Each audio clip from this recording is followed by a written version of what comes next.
¿Cuántas sanciones ha impuesto Estados Unidos a Venezuela? 1039 sanciones. Lo vimos el año anterior, habíamos puesto esta diapositiva, es importante porque da cuenta de la cantidad de sanciones que tiene el mundo en contra de Venezuela y particularmente las sanciones que tiene Estados Unidos. 1039 de 2014 hasta marzo del 2025. Estados Unidos tiene 491 sanciones en contra de Venezuela. En la siguiente imagen van a ver ustedes los indicadores económicos de Venezuela que han sido afectados a partir de que empieza esta sanción económica, estas medidas coercitivas unilaterales que además están prohibidas por la ONU, por su establecimiento unilateral. Pues bueno, lo que repercutió fue precisamente en la producción petrolera venezolana, una caída estrepitosa desde que se imponen estas sanciones después del 2015 hasta por lo menos 2020 y después del 2021, 2022, se empieza a notar ya esa recuperación de la producción petrolera hacia el 2025. En la siguiente imagen lo que ustedes van a ver, además de estas medidas que ha puesto Estados Unidos, ¿a qué afecta? ¿A qué sectores está vinculada? Son 194 personas nacionales sancionadas, entre las cuales está el presidente Nicolás Maduro, 14 extranjeros, además también buques sancionados, tiene 39 buques nacionales sancionados, 36 extranjeros, así como también aeronaves que han sido sancionadas, 58 públicas y 2 privadas por lo menos. Son sanciones que tiene Estados Unidos en contra de Venezuela desde el 2014 hasta el 2025. Y esa recuperación del sector petrolero venezolano, por lo menos, lo podemos ver en la siguiente diapositiva también, en donde ustedes van a ver cómo después de esa recuperación progresiva en 2022 se va aumentando constantemente esta producción petrolera anualizada. Las pérdidas para PDVSA, en la siguiente imagen que van a ver, por estas medidas coercitivas unilaterales del 2016 hasta el 2022, son del orden de los 3.993 millones de barriles, lo que implica 232.000 millones de dólares perdidos por esta imposición de sanciones económicas. A pesar de eso, la recuperación económica de Venezuela es sumamente importante a tal grado que la misma CEPAL, la Comisión Económica para América Latina y el Caribe, ha reconocido que Venezuela en el 2025 fue el país que más creció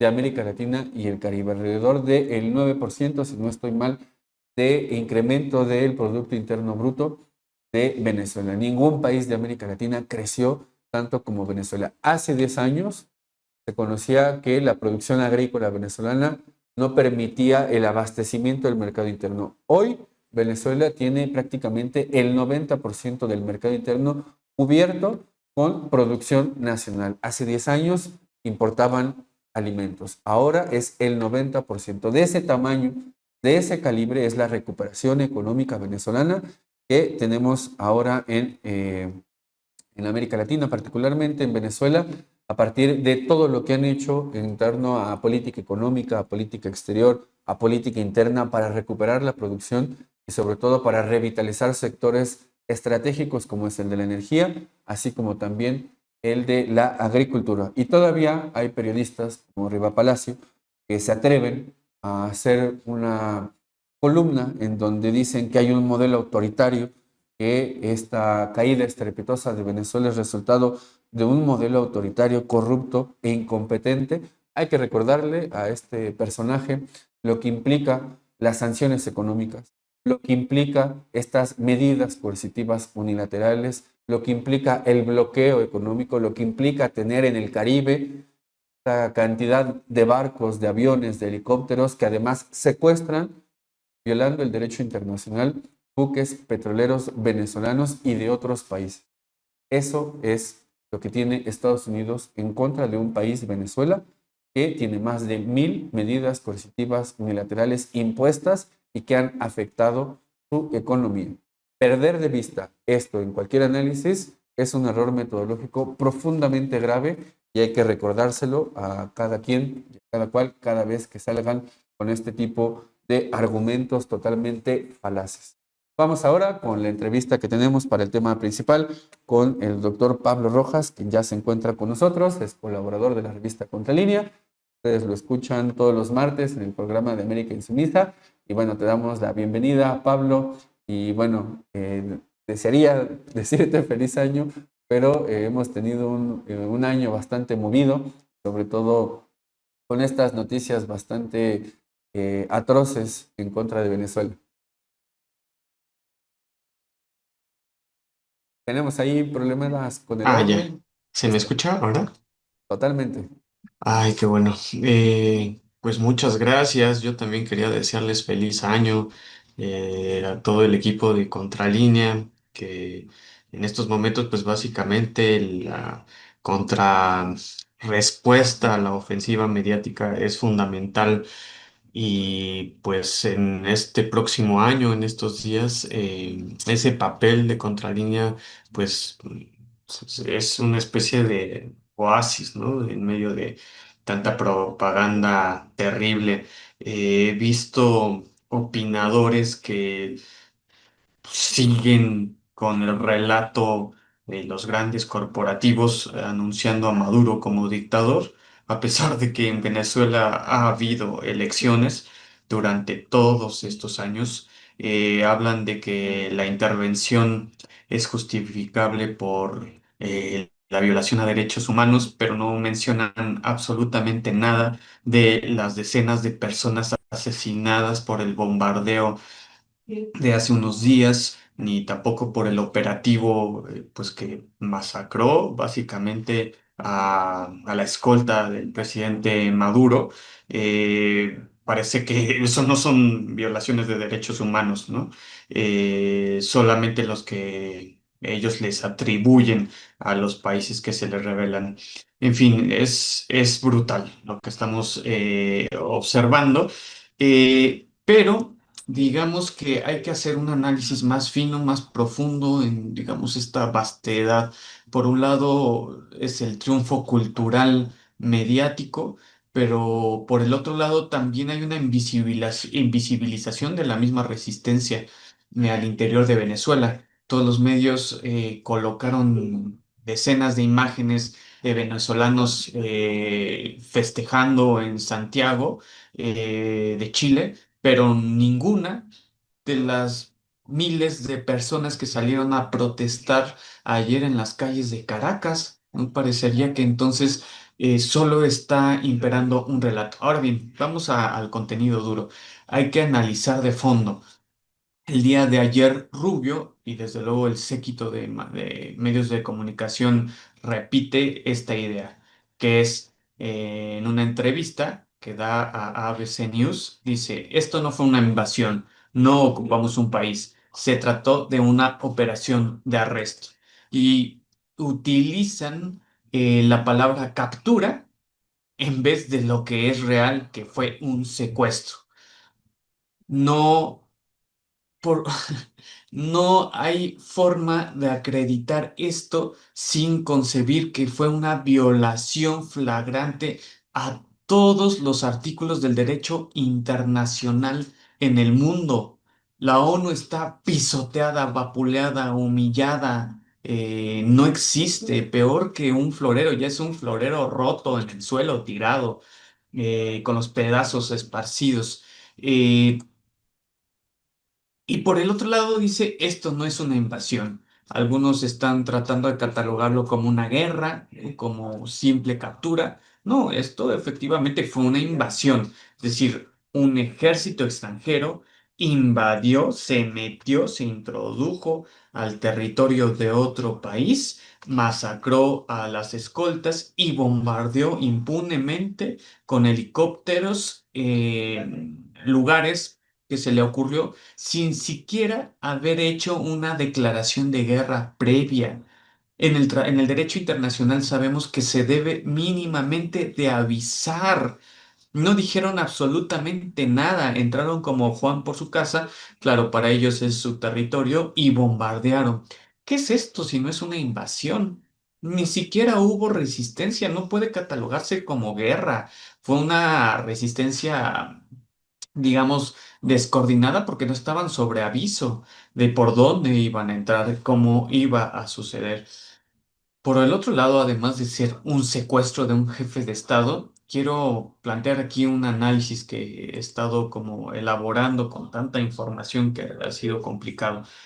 Lo que estamos viendo es que Donald Trump, además de romper la legislación internacional, está imponiendo un nuevo orden en donde un país puede, un país fuerte, puede intervenir a un país más débil que él para cambiar el gobierno si no le gusta, a su antojo, pues. Esto no sucedía en el mundo desde hace muchos años, ¿no? No, al menos no de manera tan flagrante. Y básicamente Donald Trump nos está queriendo regresar a ese tiempo en donde Napoleón III se creía el emperador del mundo y podía invadir un país, sencillamente, e instalar un nuevo gobernante a su antojo. Ahora básicamente eso se está repitiendo. Y el peligro de esto es que sienta un precedente, no solo para América Latina, sino para el mundo. Un país más fuerte puede intervenir a otro para quitar el gobernante que no le guste. Así de sencillo. Y no solo eso, Estados Unidos se arroga a sí mismo el papel del pues, emperador del mundo y decide que puede juzgarlo en sus propias cortes sin haber respetado ningún proceso de extradición, sin haber respetado un proceso judicial interno en Venezuela. Y entonces simplemente extrae a Nicolás Maduro, se lo lleva y en su propio territorio lo juzga, digamos como si fuera el gran rey, el gran emperador de Venezuela. Esto no pasaba ni siquiera en tiempos del virreinato español o portugués en América Latina. Bueno, ahora lo estamos viendo. ¿Cuál es el precedente peligroso para esto? Pues les está diciendo a China, a Rusia o a cualquier otra potencia, a Francia, como ya lo están intentando en África, que a su antojo no necesitan respetar la legislación internacional, pueden meterse a cualquier otro país, por ejemplo, China podría bien entrar a Taiwán, Rusia bien puede llegar, sacar a Zelensky y juzgarlo en su país sin ningún problema. O sea, obviamente aquí el trasfondo que diría Estados Unidos es, ah, no, yo sí puedo, tú no puedes, pero eso ya no se estaría sosteniendo, porque básicamente estaría diciendo ahora el gobierno pertenece a la ley del más fuerte, al uso de la violencia. Aquí es peligrosísimo, quiero recalcarlo, sobre todo para quien nos esté observando, nos esté escuchando, que esto está sentando condiciones para un conflicto bélico internacional. Es decir, si ya no hay derecho que haya que respetar, si ya no hay una ley, ya no hay procesos que haya que seguir, entonces básicamente todo se resuelve por la vía de la violencia. Es decir, los conflictos bélicos, las guerras van a ser los mecanismos de solución o invasiones. Obviamente esto nos lleva y empuja a una tensión internacional profunda, no solo en términos regionales del Caribe, ni tampoco en términos de América Latina, sino del mundo, porque pues estaría sentando condiciones muy funestas para una posible guerra mundial. Eso, como puede percatarse, es demasiado grave. Claro. Doctor Pablo, bien decía pues que esto ya es un precedente muy peligroso para el orden mundial, pero yo quisiera preguntarle cuál es el análisis que hace sobre, pues también hay por un lado esta acusación que compartió la propia fiscal general de los Estados Unidos, Pam Bondi, donde pues se acusa a Maduro de no solo pertenecer y dirigir el cártel de los soles, sino también pues ya involucra a los países a los que Donald Trump ha estado asediando por esta cuestión de pues el narcoterrorismo, como él lo ha querido llamar, involucra principalmente a México y a Colombia. Y esto lo pongo sobre la mesa porque hay que recordar que en su momento Donald Trump lanzó esta declaración de que sabían dónde estaba Maduro, pero pues por ahora no lo vamos a asesinar. Eso fue lo que dijo. Después también arremetió contra el presidente de Colombia, Gustavo Petro,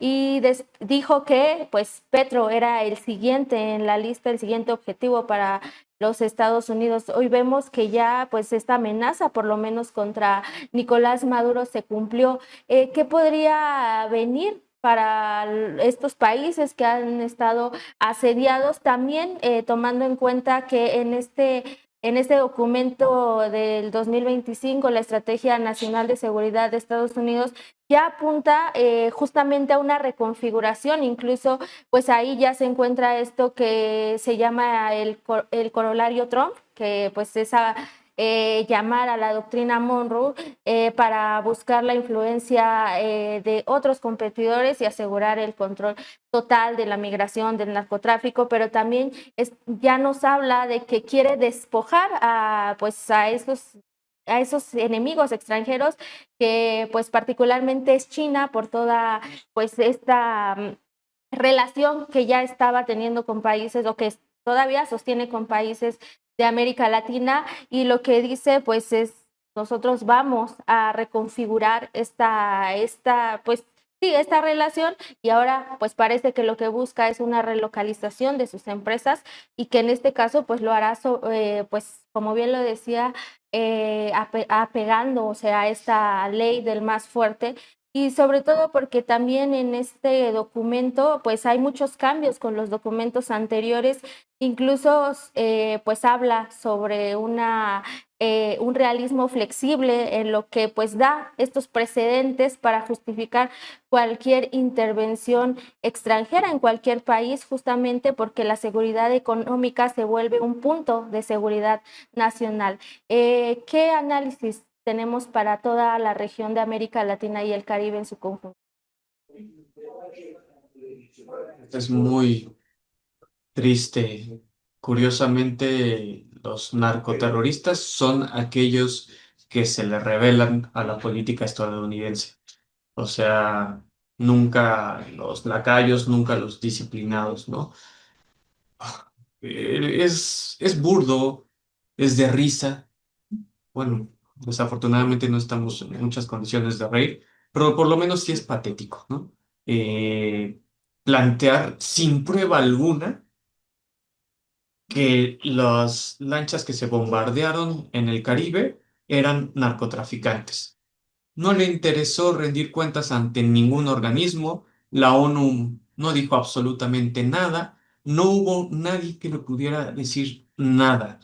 Es un bravucón que se impone por la fuerza, por su capacidad bélica, y lo dice claramente con esta nueva doctrina Monroe, con que tú, Anaí, recuperaste, y lo dice también Marco Rubio en esta declaración que yo citaba hace un momento. Él dice, este es el hemisferio occidental, es donde vivimos y no vamos a permitir que sea base de operaciones para adversarios, competidores y rivales de Estados Unidos. Este es nuestro hemisferio. Es muy claro, ¿no?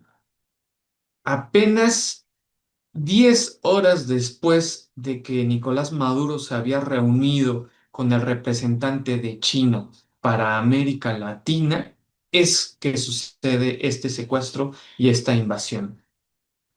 Y es el mensaje también que está dando la declaración de Rubio. Es decir, no queremos que los chinos se metan por el petróleo que nosotros consideramos que es nuestro, solo porque está en América Latina, y América Latina es de Estados Unidos.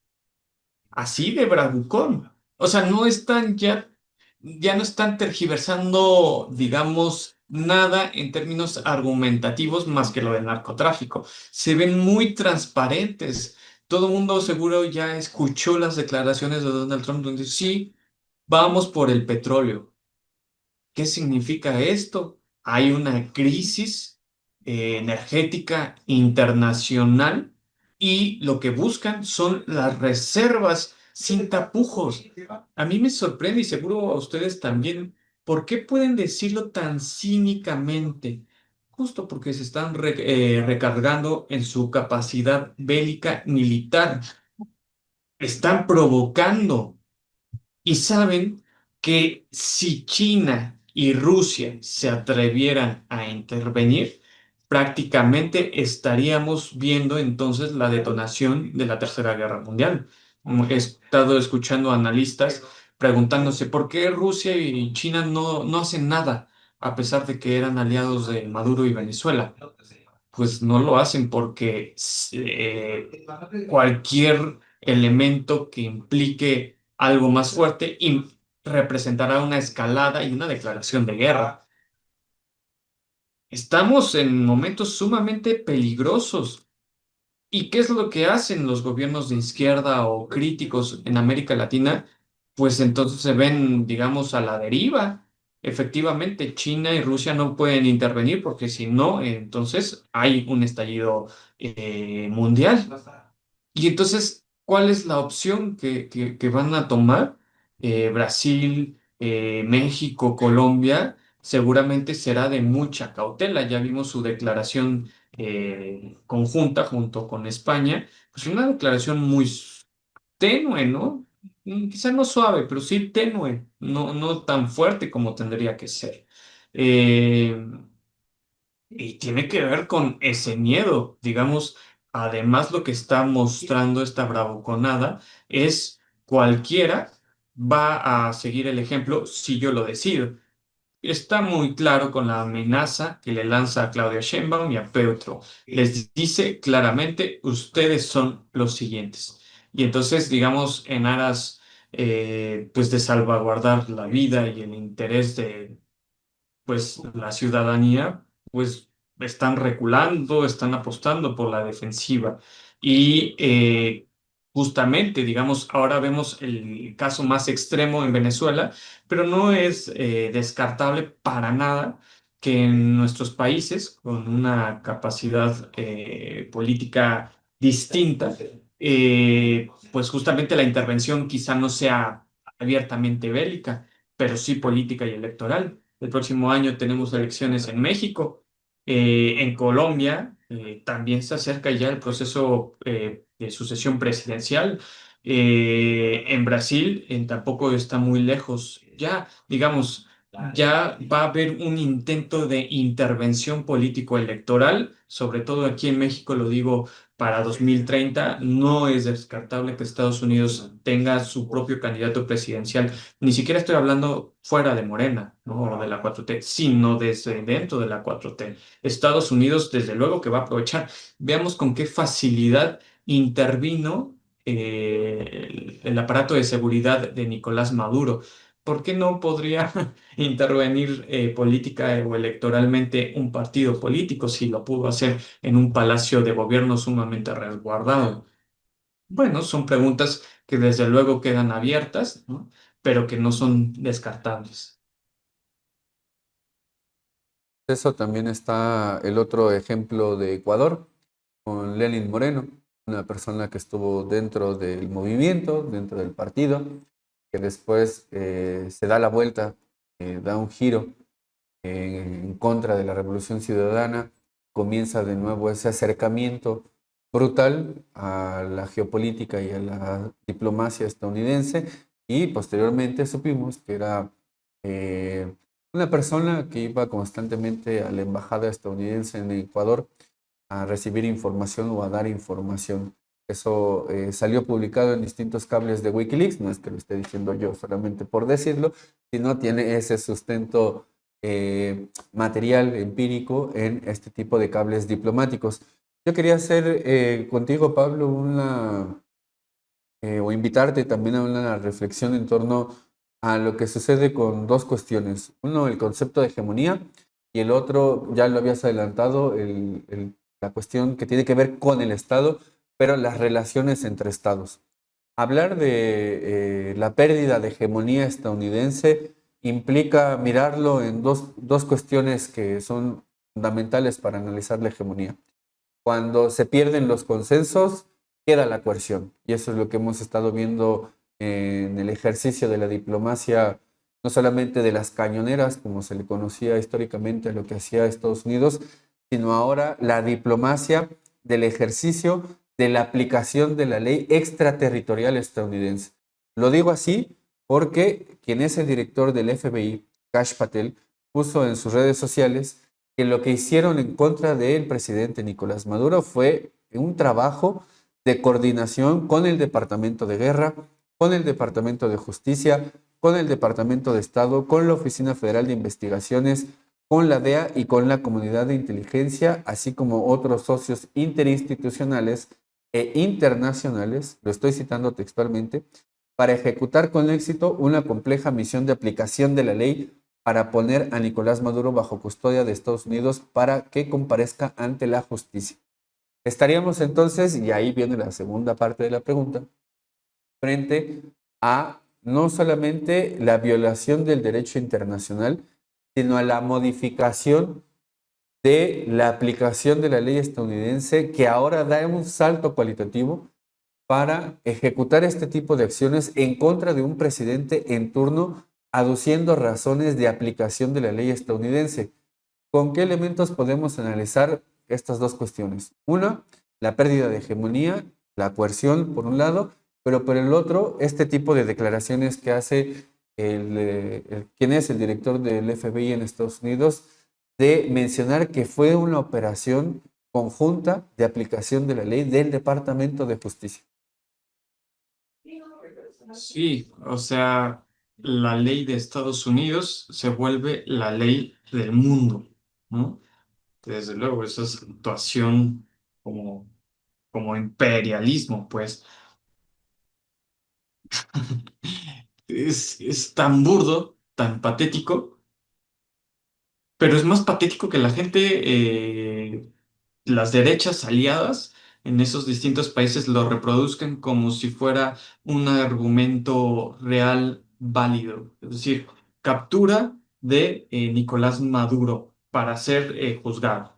Pero ¿para ser juzgado en dónde? ¿En Estados Unidos? Eso no tiene ningún sentido. ¿Por qué un ciudadano de otro país va a ser juzgado en otro país sin siquiera haber tenido una intermediación de extradición?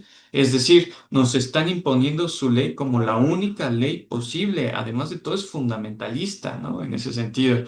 Yo ya quiero ver, sí, estoy esperando todavía a los detractores de la reforma judicial en México que ponían el grito en el cielo porque usaban todo tipo de verborrea legaloide para justificar su punto de vista y su argumento. Eh, ¿Por qué no están diciendo nada de la violación del derecho internacional hoy? La ley es muerta, es letra muerta, es un cero a la izquierda. Eso es lo que está demostrando. Y efectivamente, a nivel internacional, lo que implica es que se cambia las formas de relación entre estados que tenía en su momento, pues, la paz de Westfalia hacia ahora los estados solo se pueden relacionar a través de la violencia y pues de quien tenga más fuerza, más poder militar. Desde luego, esto replica lo que venimos diciendo desde hace meses en América Insumisa, los días martes, que es, hay una crisis de hegemonía. ¿Por qué? Porque Estados Unidos ya no puede concesar a través de la ley, ya no puede cumplir la ley, ya no puede llegar a acuerdos. Por lo tanto, empieza a desgastarse el consenso y se recarga exclusivamente en la coerción, en la violencia, que es, digamos, lo que teorizó Antonio Gramsci como la crisis de hegemonía. Recordemos lo que ya veníamos diciendo, la hegemonía es cuando existe coerción, pero revestida de consenso, es decir, los dominados aceptan la dominación porque creen que es un orden natural y desde luego que hay mucha gente que todavía cree eso, pero al parecer también ya se les está agotando y por eso tienen que recurrir a la violencia, ¿no? La gente se pone violenta cuando ya no puede hacer valer su autoridad. La autoridad deviene en autoritarismo porque se descompone. ¿Quién es el verdadero autócrata? ¿Maduro o Trump? El que se arroga la capacidad de decidir el gobierno de cualquier otro país de América Latina y dice que y que estos países le pertenecemos a Estados Unidos. ¿Eso no es autoritarismo? Entonces, ¿qué es? Porque democracia, absolutamente no. ¿No? O sea, esto de que va a liberar Venezuela y va a llevar democracia a punta de balazos y bombardeos y matanzas y verdaderas violaciones de derechos humanos, pues no se sostiene en absolutamente nada. Y aquí cierro con algo que me interesa. Cuando la hegemonía se rompe y solo se apoyan en las bayonetas, en la violencia, en el miedo, ya lo decía tanto Gramsci como Maquiavelo, se abre un periodo muy violento, sí, pero también de mucha resistencia. No sé cuánto tiempo va a durar el miedo. Desde luego que ahora los países están en shock, tienen miedo de su vida, miedo de la vida de sus poblaciones, de sus ciudadanos y ciudadanas, pero no sé cuánto tiempo dure, porque el miedo no puede extenderse para siempre. Tarde o temprano, las personas dominadas que solo son dirigidas a través de la violencia, tarde o temprano pueden optar por la resistencia. Habrá casos de países primero, de personas, de movimientos que se atrevan a desafiar lo que está sucediendo con este tipo de represión coercitiva y puede que otros países le sigan el ejemplo. Yo creo que en el fondo también Donald Trump encubre su bravuconería con el propio miedo de esta subversión. Básicamente, en la intervención en Venezuela, 10 horas después de la reunión entre Maduro y China, es también el miedo a que los chinos ya le están ganando el mercado latinoamericano. Las finanzas, las exportaciones en América Latina están dominadas por China. Es decir, China empieza a ganar terreno por otra vía, que sí es la del consenso, ¿no? Un consenso que también es hegemónico, que también es coercitivo, económicamente hablando, pero que al menos por ahora no se está recargando militarmente, ¿no? Y entonces, digamos, frente a eso es que reacciona. ¿Qué tanto tiempo podrá extender esto hasta que los países empiecen a rebelarse más, empiecen a desafiar con declaraciones primero, con tratados comerciales después, ¿no? Ahora controla con el chantaje de las inversiones y los aranceles, pero no sé si esto podrá ser eterno e incluso el mismo mandato de Donald Trump tarde o temprano va a terminar. Y en ese sentido, Pablo, también, pues quizá, ¿cuál sería el futuro inmediato que tendría Venezuela en estos momentos? Tomando en cuenta que por un lado, pues como bien lo decías, pues es una amenaza armada, incluso el propio Donald Trump en esta conferencia de prensa dijo que ellos tenían planeado un segundo ataque armado de ser necesario en caso de que no pudieran capturar a Maduro en una primera ocasión, tenían preparados un segundo ataque. Pues su misión era secuestrar a Maduro como diera lugar, lo lograron, lo vimos, pero pues ¿cuál sería la respuesta en estos momentos o qué sería lo que le estaría augurando a la región, a la comunidad venezolana en estos momentos, también tomando en cuenta que la vicepresidenta y quien se supone tendría que asumir el cargo como presidenta interina, Delcy Rodríguez, también se ha pronunciado ya por la cooperación con Estados Unidos y que incluso en esta misma conferencia el secretario de Estado Marco Rubio dijo que ya había sostenido comunicación con ella y pues que opciones, en palabras de Trump, dijo pues opciones no tiene muchas, no le dimos muchas opciones. Entonces, ¿cuál es el futuro que le depara a Venezuela? Sí, el primer debate interno es qué tanto puede extenderse esta presidencia interina de Delcy Rodríguez. Ella como vicepresidenta puede asumirlo, desde luego, pero para que se considere una falta completa del presidente, pues tiene que haber pues una renuncia o un caso de enfermedad o elementos así contemplados en su constitución, pero nunca se había contemplado la posibilidad de que otro país secuestrara a un presidente y lo extrajera y lo juzgara en territorio extranjero. Por lo tanto, el presidente no ha renunciado, no se le puede sustituir de manera tajante y tampoco desistió por vías de enfermedad. Por eso Delcy Rodríguez hace la declaración donde dice Nicolás Maduro sigue siendo el presidente y después el Tribunal Superior de Justicia de Venezuela le delega como encargada de despacho a Delcy.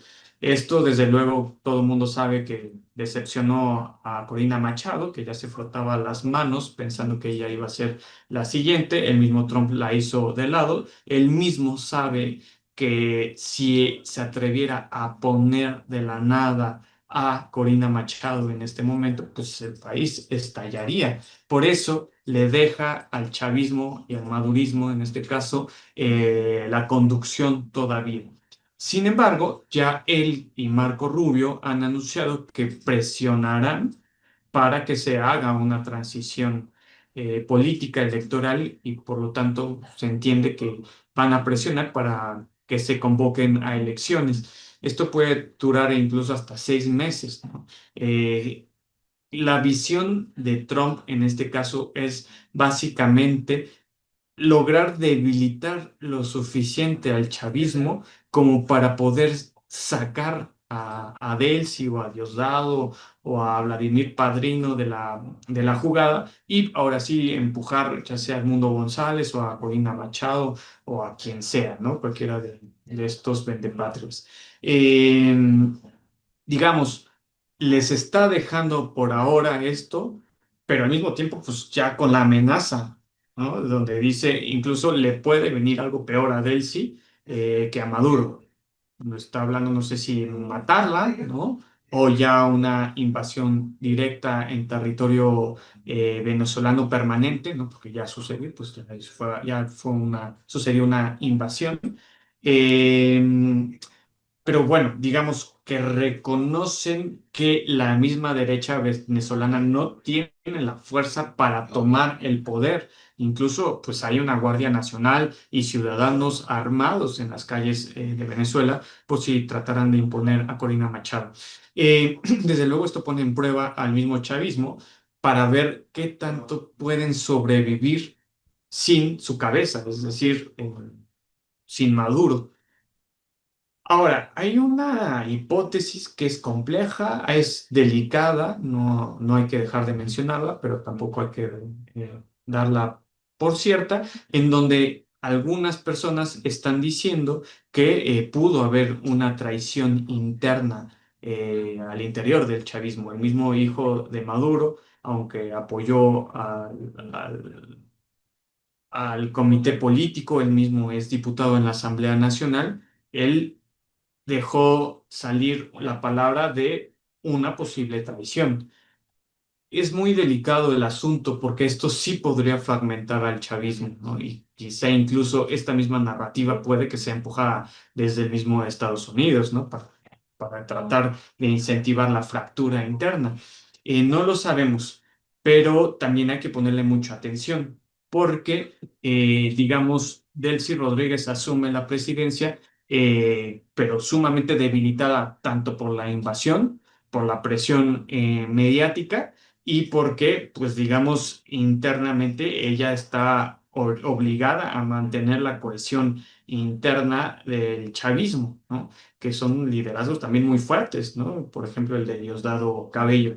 Entonces, pues vamos a ver qué logra hacer el chavismo, qué tanto logra resistir, pero digamos, tiene entonces que abrirse en dos frentes. Uno, la disputa por salvar a Maduro y por exigir su retorno, aunque digamos no están sirviendo para nada los mecanismos legales e internacionales, por lo tanto esto se ve muy complicado. Y por el otro lado tiene que resistir internamente para no perder en las elecciones que seguramente se van a venir y que seguramente tendrán una intervención política, económica directa de Estados Unidos, ¿no? Obviamente ya Trump se atrevió a secuestrar a un presidente, ¿por qué no se atrevería a incorporar formas de fraude en las próximas elecciones venezolanas?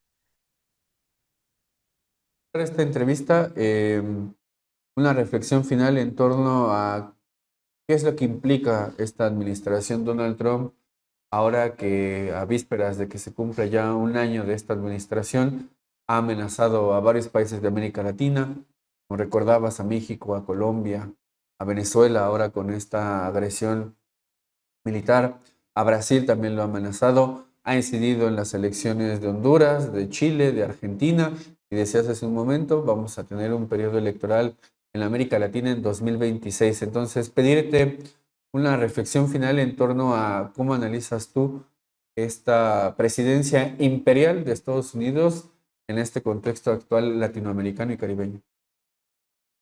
El concepto de presidencia imperial lo ha utilizado mucho John Sachs Fernández y me parece sumamente atinado. Desde la primera vez que lo escuché, me pareció que logra englobar lo que sucede en América Latina en su relación con Estados Unidos. Es decir, quien asume la presidencia de ese país, asume también al mismo tiempo la arrogancia de dirigir a un imperio, ¿no? Es un imperio muy distinto al imperio romano, al español o al británico. Es un imperio que subsiste, ha subsistido hasta el momento por la vía económica, pero que tiene una gran capacidad bélica, sobre todo porque recordemos que en la Segunda Guerra Mundial Estados Unidos se salvó, o sea, no barrieron ni sus campos, ni sus soldados, ni su armamento, porque el Atlántico logró separar y resguardar a ese país, ¿no? Eh, Eso permitió un crecimiento acelerado y efectivamente durante años Estados Unidos ha actuado como el dueño del planeta. Sin embargo, ahora lo estamos viendo de manera exacerbada, es decir, lo que vimos en décadas, ¿no? Digamos, tanto en lo de Irak, en Afganistán, la invasión en Libia, ¿no? Todo esto se, digamos, condensó y juntó y se aceleró. Todo lo que vimos en estos países se está replicando en Venezuela en este momento, de manera junta, en unos cuantos meses. Eh, Pero recordemos que incluso los grandes imperios, entre más se expandieron, más difícil les fue controlar todo, porque nadie puede tener todo. Nadie puede tener todo el poder. Es imposible. A los romanos tuvieron que enfrentarse a los asedios de turcos, de godos, de germanos, ¿no?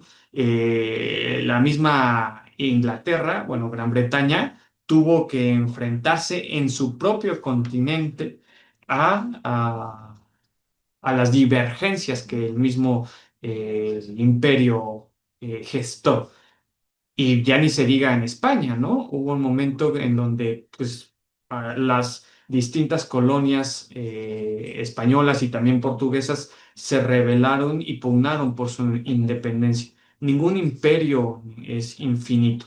Ahora, lo que vemos justo es una distinción. Acá no solo es un imperio, es el imperialismo, en donde no se había dicho que había un imperio, pero se actuaba como imperialismo, ¿no? Ahora lo vemos todo abiertamente. Desde luego va a haber alucines, ¿no? Dirían por ahí la chaviza, ¿no? Alucines que no quieren reconocer la realidad de esto y se van a cerrar y van a seguir justificando como lacayos y payos.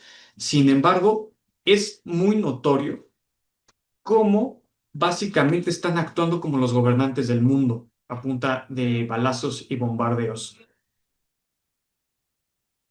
Repito lo que decía hace un momento. Hace falta que empiecen a surgir procesos de rebelión, ejemplos pugna que poco a poco ya no solo van a ir desgastando la hegemonía, sino van a poner en duda la propia balanza del control coercitivo. Y yo creo que eso es lo que se están jugando en Venezuela. Si llegan a perder el round de las próximas elecciones con todos sus fraudes, sus intervenciones económicas, militares en las elecciones, y aún así el chavismo eh, logra derrotarlos nuevamente, yo creo que va a ser un terremoto muy importante y todavía más si a ese país, a esa rebelión, se le suman rebeliones de otros países y de otros movimientos sociales, no solo de América Latina, sino en general del mundo. Si de repente empezaran, por ejemplo, a pugnar por un nuevo organismo internacional, a mí me parecería no sé, ni siquiera descabellado que poco a poco ciertos países se atrevan a impulsar un distinto organismo, ya no la ONU, ya la ONU quedó destartalada, sino un nuevo órgano mundial con nuevas leyes en donde ya no haya un Consejo de Seguridad dominado por Estados Unidos con un control político total de ellos y donde puedan irle rebasando. Solo hace falta que se vayan atreviendo a romper este miedo, ¿no? Donde haya estos procesos de resistencia y puede que esto se ponga en duda. Sin embargo, esto no ni sería mecánico ni pasará el día de mañana. Esto puede tardar años. Y eso sí, el problema de esto es que las tensiones militares pueden irse azuzando todavía más. Claro, es un proceso histórico, también es el de crear instancias multilaterales diferentes, distintas, nuevas, no solamente reformar las ya existentes, que eso podría ser un paso previo, sino pensar en la construcción de otro mundo, en la construcción de otra multilateralidad, en donde haya una mayor multipolaridad para usar estos dos conceptos. Pablo, te agradecemos por esta participación el día de hoy y bueno, ya nos encontraremos mañana para el programa de América Insumisa, donde adelanto, vamos a hablar sobre este tema también, el de Venezuela. Muchas gracias, Aníbal y Anaí. Les mando un gran saludo y a todo el auditorio. Gracias, Pablo, por estas reflexiones, por ayudarnos y contribuir sobre todo a entender qué es lo que está pasando en el contexto actual. Solamente para no dejarlo pasar, es importante recuperar esta parte de los medios de comunicación porque ahora que estábamos escuchando a Pablo, esta columna de opinión que fue publicada en el New York Times días antes de la asunción de Donald Trump, en donde le pedían a Marco Rubio utilizar todos los medios de intervención necesarios, sea diplomacia o poder militar, para sacar a Nicolás Maduro del poder. Esta columna de opinión fue publicada el 15 de enero del 2025 y se llamó Hay que sacar a Maduro del poder. La escribió un columnista de este medio corporativo, Bret Stephens, quien publicó esta columna el 15 de enero, repito, del 2025. ¿Por qué es importante? Por lo que preguntó nuestra compañera Nancy Flores, los medios de comunicación manufacturan consenso. Cuando llegan a suceder este tipo de acciones como las que vimos el fin de semana pasado, hay en el colectivo, hay en el imaginario colectivo la idea de que o son narcotraficantes o son narcoterroristas, porque lo han dicho reiteradamente, todos los días están manufacturando consenso, nos están haciendo ese nado sincronizado para moldear la percepción de la realidad, para moldear la percepción política que tienen las personas. Y también solamente para dar cuenta de la idea que tenemos actualmente y por qué recuperaba lo de la presidencia imperial y por qué es válido dar el concepto de imperialismo hasta la fecha, a pesar de que haya ciertos detractores académicos y epistemológicos en contra de este concepto que sigue dando cuenta de la realidad. En 1914 hubo una invasión a Haití. Esta invasión fue parte ahí de una solicitud que vino desde Wall Street, particularmente de un banco, del National City Bank, que posteriormente, después de fusiones y adquisiciones, de este proceso de concentración de capital que es parte de ese capital monopólico que da cuenta ese concepto de imperialismo, después se convierte en el Citigroup. En esta invasión a Haití, en donde desembarcan marines en la isla de Haití, lo que terminan haciendo es robarse el oro del Banco Central de Haití, aduciendo supuestamente que tenían que hacerse cargo de Haití porque era un país tan pobre, tan inestable, que si no incidía Estados Unidos y si no se hacía cargo Estados Unidos de esto, lo haría otra potencia. Eso es lo que había mencionado el entonces secretario de Estado, Robert Lansing, conocido también aquí en México por sus distintas declaraciones, quien describió esta ocupación como una misión civilizatoria para Haití para acabar con la supuesta anarquía, lo dejo entre comillas, salvajismo y la opresión que había en Haití. Decía también este secretario de Estado, la raza africana carece de toda capacidad de organización política. Por eso en otras ocasiones cuando decía hablamos de estas nuevas derechas o de esta ultraderecha, en realidad son viejas derechas profundamente autoritarias, profundamente racistas, profundamente xenófobas que han existido a lo largo de la historia y ahora se visten con nuevos ropajes para hacer una transición política, una transición ideológica, pero en realidad son este tipo de viejas derechas las que hemos tenido en varios países del mundo, particularmente en Estados Unidos, en donde decía hace unos instantes, así como lo hicieron en Haití, así lo han hecho en otros países, así lo hicieron en Nicaragua, así lo hicieron en Guatemala en 1954, después de el gobierno de Jacobo Arbenz, a quien deponen también. Así lo hicieron en 1973, dando el golpe de Estado en contra de Salvador Allende. Así lo hicieron en 1976 en la dictadura argentina. Así lo hicieron en 1964 en contra de Brasil. Y así lo siguen haciendo todavía en pleno siglo XXI. Esa es la cara más atroz del imperialismo estadounidense. Recordar en estos momentos, hace poco escuchaba a alguien decir, ¿por qué hoy no hay líderes tan importantes en América Latina como en su momento lo fue Hugo Chávez, que con cualquier discurso dejaba por entendido por qué Estados Unidos, porque a Estados Unidos le importaba Venezuela? También pues se preguntaban por qué no habían otros líderes, como por ejemplo en México lo que fue Andrés Manuel López Obrador y lo que sigue siendo, porque lo vimos este fin de semana condenar esta agresión y llamar como su nombre o como deberían llamarlo todo, un secuestro al presidente Nicolás Maduro. Y vimos que tan solo con ese tuit pues hubo muchas reacciones y creo que esto es lo que ha generado el expresidente Andrés Manuel López Obrador y creo que en caso de que, como él mismo lo dijo, en caso de que hubiera una violación a la soberanía, pues él saldría de este retiro de la vida política. Creo que sí hacen falta muchos personajes así, porque estamos viendo a un Donald Trump desmedido, pero que hemos visto muy poca respuesta, por lo menos en el plano discursivo, a mí me parece de los principales líderes. Y sobre todo recordar quizá ahí las palabras de Hugo Chávez cuando pues dijo que a él le iban a querer aplicar esta fórmula que le aplicaron a Noriega en su momento, Manuel Noriega, en el 89, y que hay que recordarlo. Si bien Noriega se convirtió él en un dictador y además él fue colaborador de la Agencia Central de Inteligencia de la CIA, pues al final del día fue alguien que Estados Unidos llevó al poder y que al final terminó igual que Maduro, secuestrado por el gobierno que le dio en su momento el apoyo. Claro que pues él sí pues obedecía a ese Estados Unidos, lo cual es pues totalmente diferente a Nicolás Maduro, ¿no? Que lo vimos hasta el último momento defender la soberanía del pueblo venezolano, y creo que esa es una voz que sí hemos escuchado unánimemente, si bien los medios hegemónicos no han pasado, como bien lo decía el doctor Pablo, pues estas imágenes de la gente en Venezuela saliendo a manifestarse en contra de esta invasión, de esta ocupación militar que hizo Estados Unidos.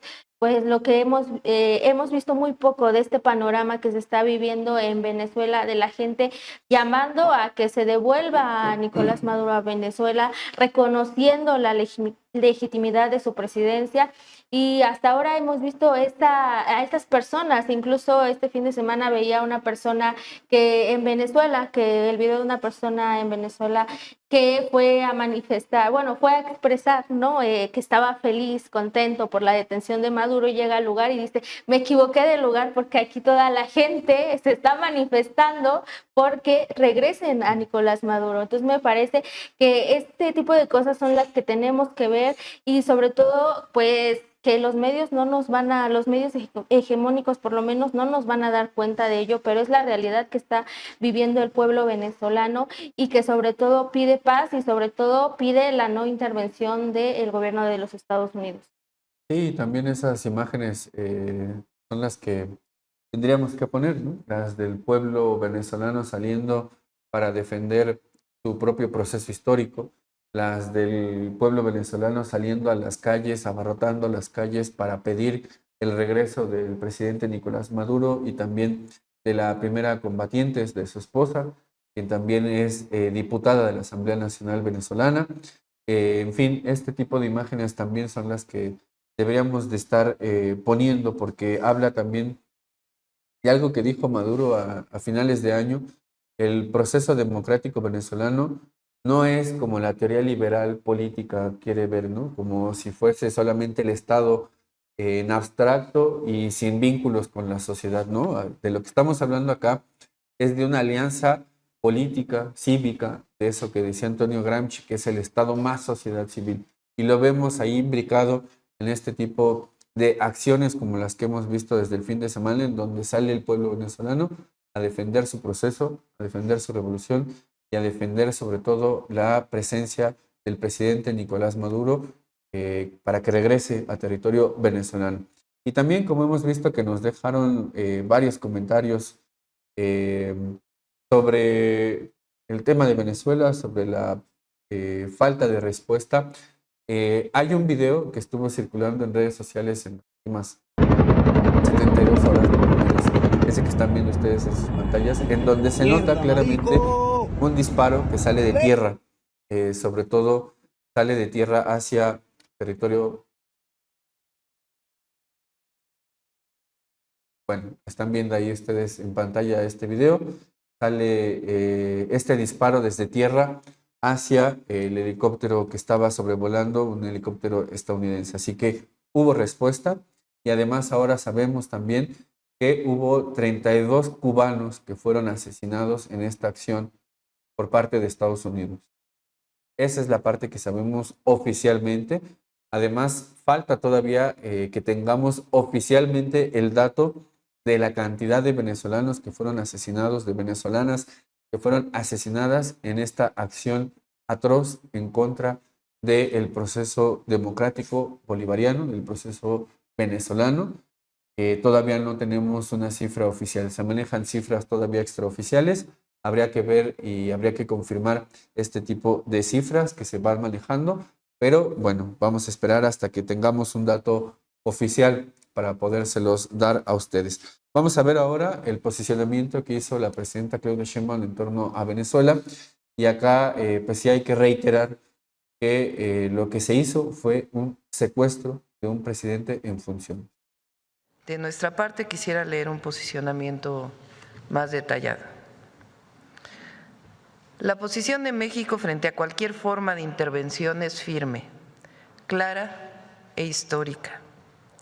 A raíz de los hechos recientes en Venezuela, donde el gobierno de Estados Unidos llevó a cabo una intervención directa que derivó en la captura del presidente Nicolás Maduro y su esposa, así como en la pérdida de vidas humanas, México reafirma un principio que no es nuevo y que no admite ambigüedades. Rechazamos de manera categórica la intervención en los asuntos internos de otros países. La historia de América Latina es clara y contundente. La intervención nunca ha traído democracia, nunca ha generado bienestar ni estabilidad duradera. Solo los pueblos pueden construir su propio futuro, decidir su camino, ejercer soberanía sobre sus recursos naturales y definir libremente su forma de gobierno. Nuestra posición está claramente consagrada en la Constitución de los Estados Unidos mexicanos, pero no es solo un principio nacional. La Carta de las Naciones Unidas y el derecho internacional establecen de manera inequívoca el respeto a la soberanía de los estados, a su integridad territorial y al derecho de los pueblos a la libre determinación. Por ello afirmamos con toda claridad que para México, y así debe ser para todas y todos los mexicanos, la soberanía y la autodeterminación de los pueblos no son opcionales ni negociables. Son principios fundamentales del derecho internacional y deben respetarse siempre, sin excepciones. La acción unilateral, la invasión, no pueden ser la base de las relaciones internacionales del siglo XXI. No conducen ni a la paz ni al desarrollo. George Washington en 1796 llamó a observar la buena fe y la justicia hacia todas las naciones, cultivar la paz y la armonía de todos. El continente enfrenta desafíos nuevos. La competencia económica global, particularmente frente al crecimiento de Asia, no se establece con el uso de la fuerza para someter a otros pueblos, sino con cooperación para el desarrollo, inversión productiva, innovación, educación y bienestar social. Sostenemos que el continente americano puede y debe avanzar hacia una nueva visión, una visión basada en la cooperación y no en la intervención. Eso implica de manera concreta, primero, el respeto pleno y restricto a la soberanía y a la autodeterminación de los pueblos. Cada nación tiene el derecho inalienable de decidir su modelo político, económico y social sin presiones externas. Segundo, la inversión productiva orientada al desarrollo en infraestructura, energía, transporte, educación, ciencia y tecnología. El desarrollo se construye.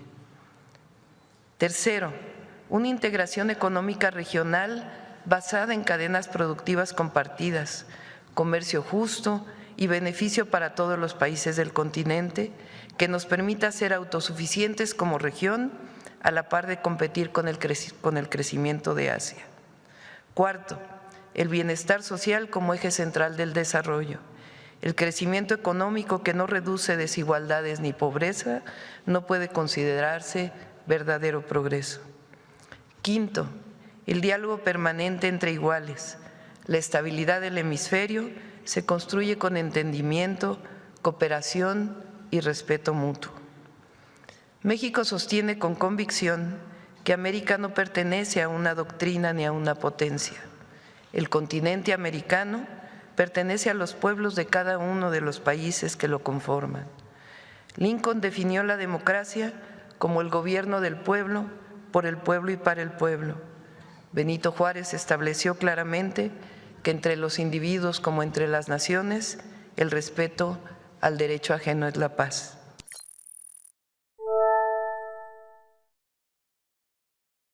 Importante este pronunciamiento del gobierno mexicano frente pues a esta tensión que ya no solo se vive entre Estados Unidos y Venezuela, sino que ya es una tensión que amenaza la estabilidad ya lo escuchábamos en palabras del doctor Pablo Rojas, no solo de toda América Latina, sino de todo el mundo.